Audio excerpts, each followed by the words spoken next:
Hi, I'm Lisa. And I'm Jonathan. And we're Creative for Learning. Today we're going to talk about student excuses and when teachers get mad.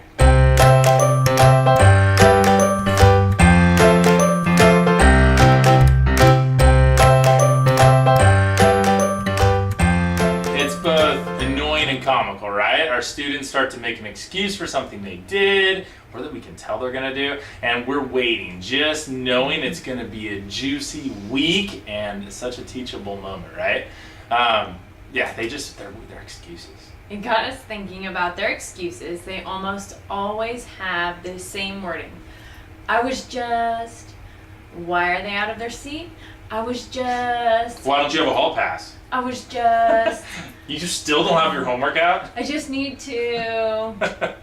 Those kind of excuses can drive us a little crazy. And it's funny how the word just, it feels like we can just excuse anything. I was just. Oh, okay, you were just. I just wanted to eat that. I was just robbing a bank. What? Oh, just robbing a bank. No. Got it. Okay, that's better. But then there's this whole other level of student behavior that even gets us a tad outraged. Like we see that our classroom pencil jar is empty. We hear them spreading some hurtful truths about another student. They're late for the 5th day in a row. They're doing work for a different class. They present someone else's thoughts and work as their own. All of those. When we just go, how dare you? Who do you think you are? The feeling in our mind is something like, I can't believe you would do that. Yeah. Or I thought you were a better person than that. Yeah, we get mad. I was just thinking of it. I don't necessarily think I would be thinking that. I would be like, I thought you were a better person than that, like that disappointed. It's that so it's outrage either and like disappointment. either outrage or disappointment or disgust. Yeah. I can't believe you I students. mean, our different reactions, yeah. In our generation, that was. But so in those moments, we don't think there could be any moral reason behind their choices, right? Yeah, it's like we totally know the right thing to do, and we get this outrage or, I can't believe, disgust at them because we can't believe that they actually did it. But then let's look at those. How about doing work in another class? How many of us... Terrible. Who gets annoyed at that? Working on math in my English class. Get that out of here. How many of us teachers have done the same thing? Not me. I always sit and listen. No. No, I'm a multitasker. We're sitting in the staff development, feeling like it's a waste of time, and we're grading papers. Unless they're using one of these videos. Or checking. Then, yes. Or checking our work email. And if we're the teacher, we'd be all mad, right? How dare you do work for another class? But it's kind of smart, right? We'd respond with something like, I was just grading some papers in between thoughts. I was listening the whole time. Yeah, see, you weren't saying anything important there. I could hear that the whole time. And then there was that little break, and I graded 4 papers. Isn't that smart?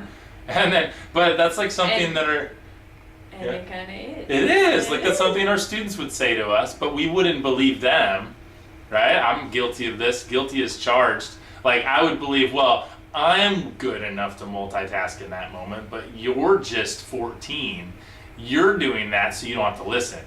And I see that I can hear the duplicity in my voice even when I say that. The double standard. Yeah, it's a double standard. Like I would be thinking, if they did that to me, I'm thinking that they're being rude because they're not paying attention to my hard work and how much I prepared for this, and they're deciding what parts are important or not.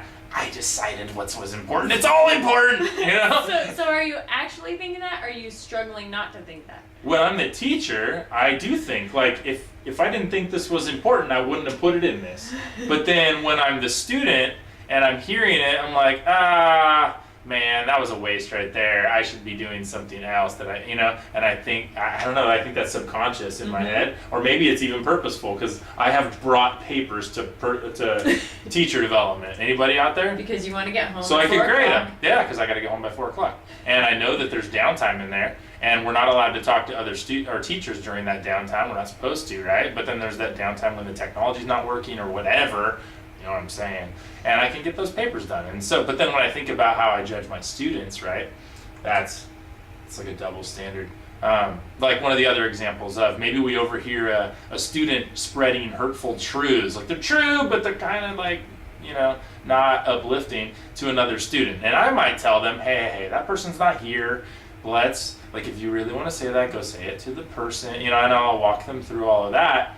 But then there's like the teacher lounge. Yeah, then we do it, right? The hallway conversations, or, you know, in a teacher's classroom where we start asking for advice about something that we need to know how to deal with another teacher, or can you believe so-and-so did something, or did you hear what they did, and people are starting to talk about that, and you realize, like, wait, this is not okay.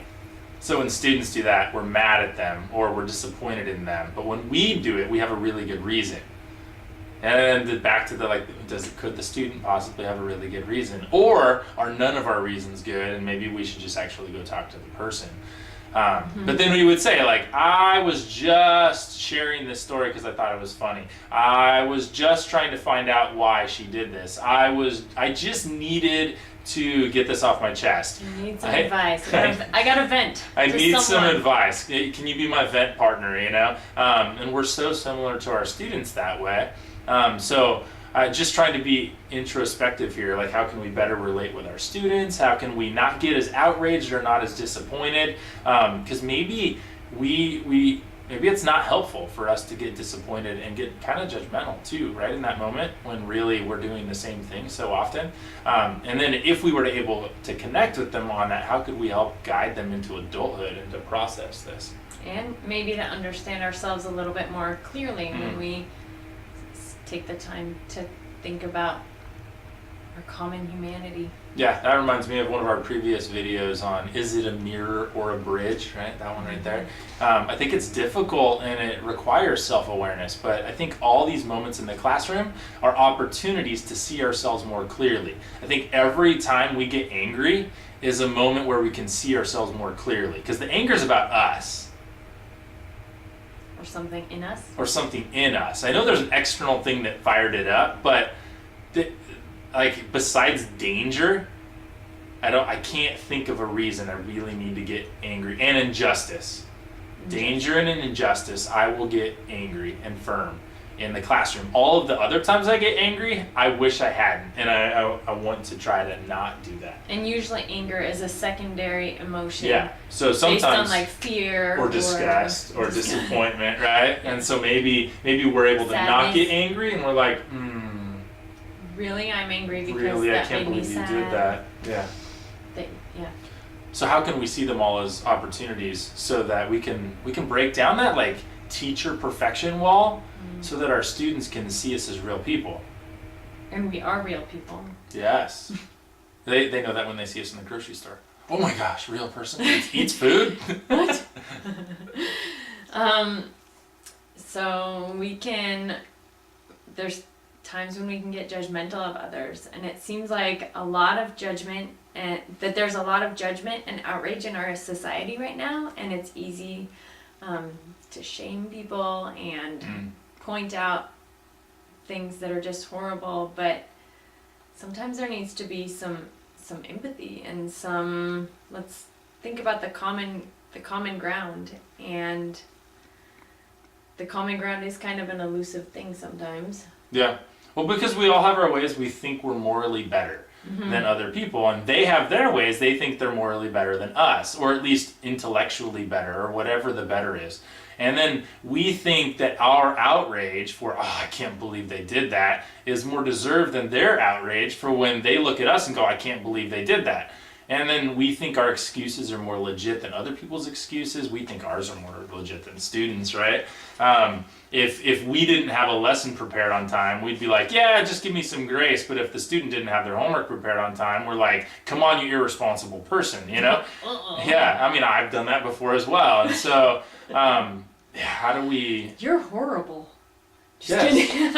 I am. No, I was just joking. It's part of my humanity, for sure. You're not horrible. Sorry. Are you judging me? That's what. You're horrible. No. Can we find common ground here? I was trying to. So I was starting to think though. At what point? So at what point? Is there a point when you can judge, or is there not a point? Well, as a teacher, we're trying to teach, and that happens through bridge building, not bridge burning.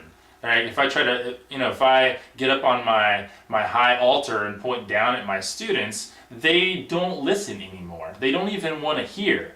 You can see the screen turn off, and then they've stopped listening. But I'm still, no, you got to stay here. And they're like, can I go? That's the worst thing when you're like trying to teach a student. And they say, can I go now? You're like, oh my goodness, okay, whatever, get out of here. And so I think like if we were trying to be the models and the bridge builders, it'd have to be in all of these areas, not just the ones that we think that they should come across to our side. It's got to be that we're changing too. So that we're seeing things. So the cool part is that it'd free us up from the need to get outraged at our students.